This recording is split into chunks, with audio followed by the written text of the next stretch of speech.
Kişi gərək axşam evində olsun. Hər şeyi arvadın umuduna qoymamalıdır. Ki, evdə arvad var, uşağın dərslərinə baxsın, uşağı böyütsün, uşağın tərbiyəsinə məşğul olsun.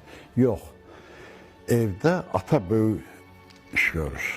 Ana da hətta həmişə görmüşük ki, deyər ki, aton gəlsə deyəcəm. Aton işdən gəlsə deyəcəm. Aton işdən gəlməyinə az qalıb ha. Uşaq da özünü yığışdırır. Həqiqətən atamın işdən gəlməyinə az qalıb. Anam şikayət eləsə, məni təqsirlandıracaq, günahlandıracaq. Gərək dünyaya baxasan, uzaqdan baxasan dünyaya, yaxından baxmayasan.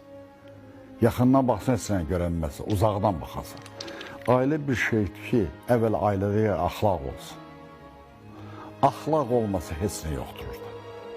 Atam 92 yaşında gedib rəhmədə, anamın 100 yaşı vardı. 2 ay qalmışdı 100 yaşı olsun. Onların hindi də hələ mənim ölülərinə də hürmətim var. Hindi də hələ bilirəm ki, bir iş görsəm, atamdan xəcalət çəkərəm.